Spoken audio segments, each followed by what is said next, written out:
Thank you for coming back to be with us, enjoying our town. My name is Stella. We've got another great segment for you, and it's centered around Habitat for Humanity. Now, you usually probably think of Habitat as the dwellings that go up, the opportunity to get involved and make sure that the community has housing for families who are at poverty level. But we're going to go beyond that today. There's some exciting things that they're doing also for our community in the area of environment and going green. So joining us today, we have Joseph McDaniels, who is the Communications Director, and also Alex Martinez, who's with the Restore, and he's the floor manager. Welcome, gents. Thank you. Thank you. So thanks for being with us. Sure. Well, Habitat is such a great organization because it meets so many needs for those who are in need at poverty level for housing. But it goes beyond that today. So tell us a little bit about Restore. Well, the Restore, we take in a lot of materials that otherwise be thrown out to landfills. We sell it to the general public. Items like, for instance, sheetrock, plywood, 2x4s, any wood, and we get a lot of it from the construction site, from the Habitat, and also other construction companies. And we bring it in and we sell it to the general public. So when a project is taking place and houses are being built, the leftover materials then go to Restore, and it's open to the public? That is correct. We're open to the public Monday through Saturday. And you can come out and shop with us and help us continue our mission, which is to building more houses. for yeah, families. exactly. Yes, now, remind our viewers a little bit about what Habitat is. Okay, great. Habitat for Humanity of Greater Miami is an ecumenical Christian ministry that builds homes in partnership with low-income families throughout Miami-Dade County. So essentially what we do is we partner with families who don't have the money to afford their own home, who can't purchase their own home, and are living, people that have a housing need. So you're talking families that have 5 and 6 people living in a 1-bedroom apartment because they can't afford anything else. Or somebody who's got to constantly move to find rent that they can afford because their rent is always going up.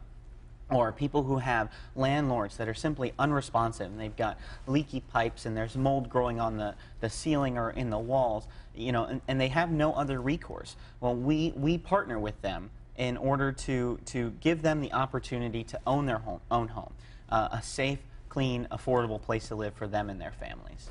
Now, the materials that you were talking about, not only is the mission really incredible, but now you have the Restore that's supporting the overall mission of what Habitat does. How is this impacting our environment, and what kinds of things are you lending the community to make it a better community through the project of Restore? Like I mentioned earlier, as far as the material that we take in drywall, plywood, we have it at the store, and we take in all the, I was going to say donations again, sorry.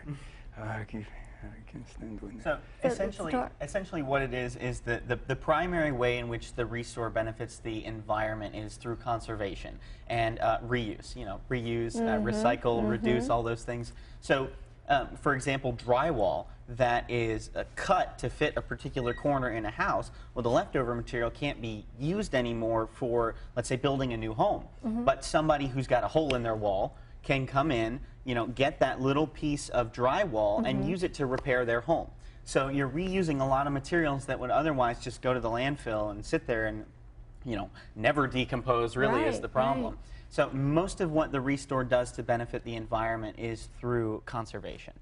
That's incredible, because we're all in our homes being encouraged on a continual basis to recycle and to take care of our environment and to leave. I have a 5-year-old grandson, so I want this earth to be as great as it can be for him coming behind me. So you're already on top of that as well. Yes, and we also have a recycling product that if you have old appliances, we'll come out and we'll pick it up, and we'll go ahead and recycle it and keep it from landfills. Oh, so like all the scrap metal and the parts that are used in those appliances are scrap metal in general. That's correct.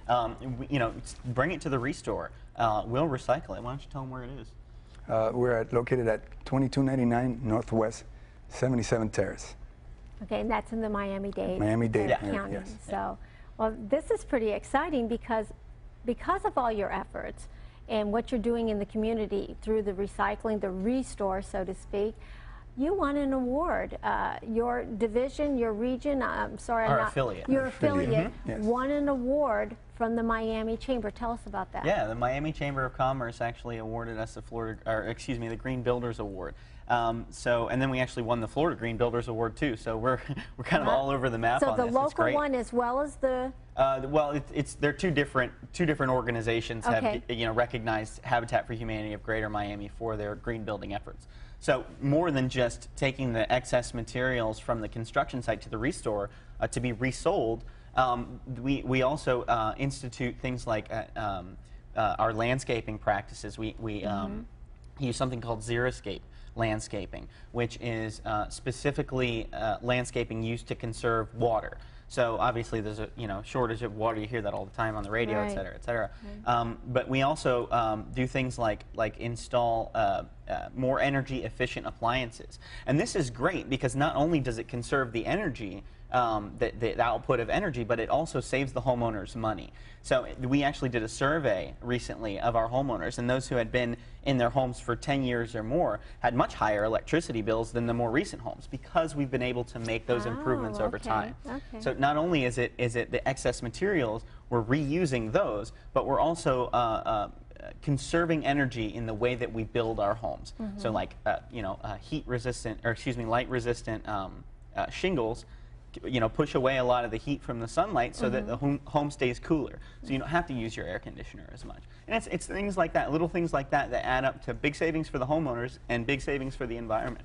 And doesn't that meet your overall mission of these families are already at poverty level or in an environment that they're struggling in, and so making this as cost effective for them as possible Yep. by going green just makes perfect sense. It goes right along with your mission. Yes, it does. So it's great. It benefits. It's in so many ways. It's beneficial. well, it sounds like our own little Brad Pitt project that he did for New Orleans. He went and built all those That's right. homes that were, we've got that right here in South Florida happening for our Absolutely. community. And actually, Habitat for Humanity builds all over the world.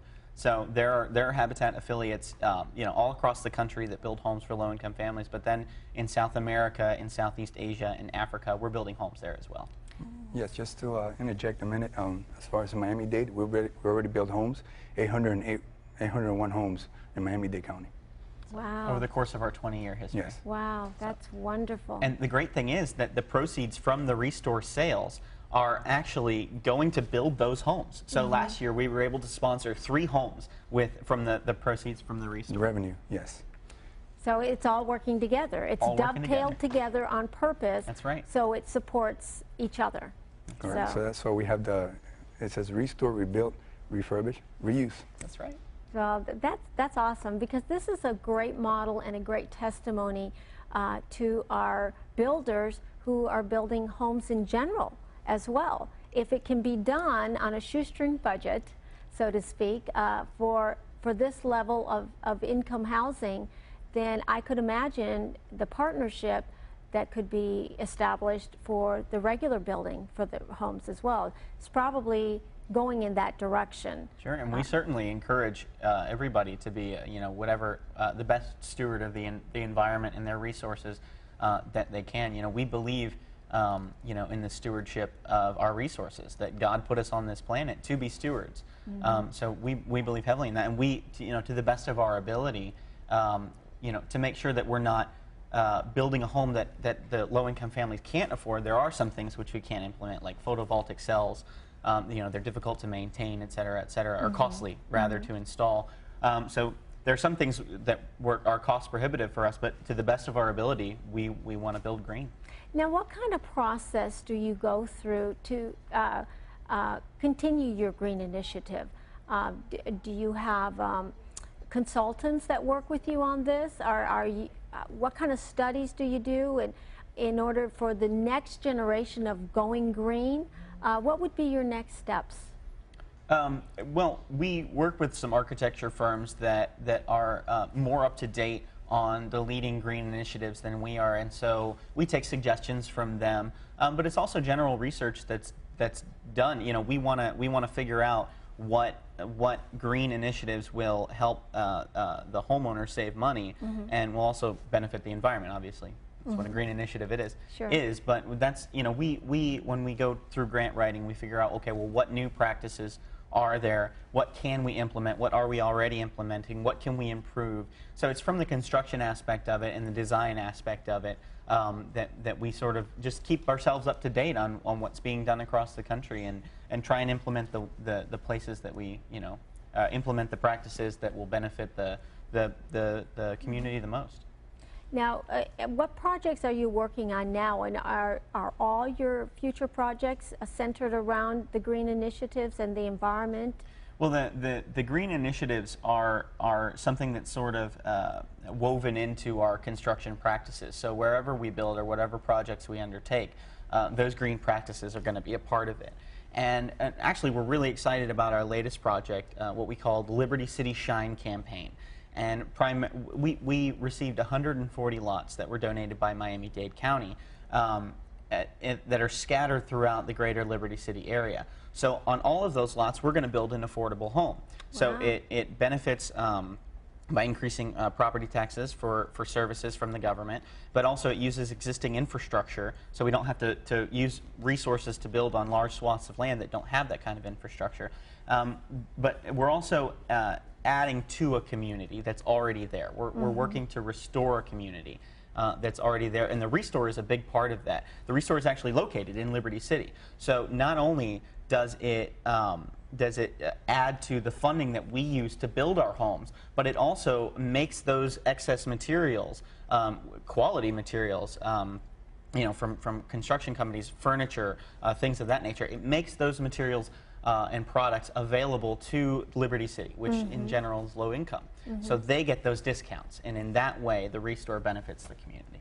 So even on your projects, you can visit the Restore to see what's there to use them and incorporate them into your project planning. You will find there new and slightly used furniture, lighting, doors, windows, anything that you can use for a home. You'll find it at the Restore. Tile, you know, books, some books, DVDs, things like that. Lighting, anything like chairs, doors, windows, any project, any building material that you can use and reuse. It's found at the Restore.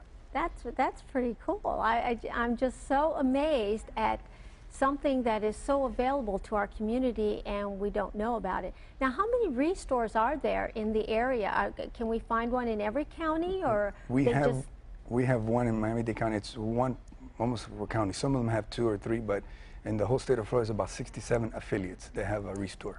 Okay, so throughout the United States, there's 67? No, that's the state of Florida. Yeah. Oh, in the state of Florida, okay. Yeah. There's a couple of thousand nationwide. Yeah. Oh, okay. Yes. So several thousand affiliates across the nation. So this is going on in practically every community. Wow, yes. Wow, that's pretty exciting. Now, what kind of traffic are they getting from the community? I know they're open to the community, but do you find that they're being used?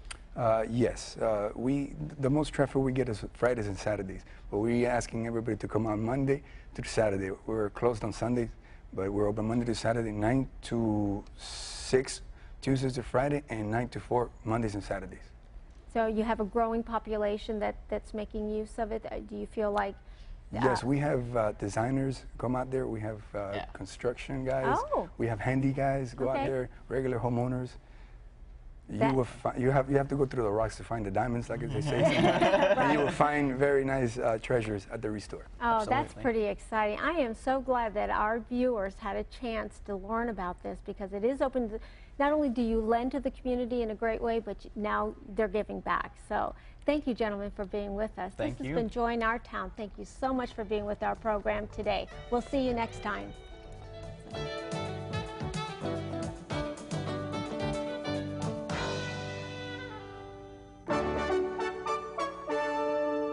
This program has been sponsored by the Trinity Broadcasting Network and made possible by your telethon dollars.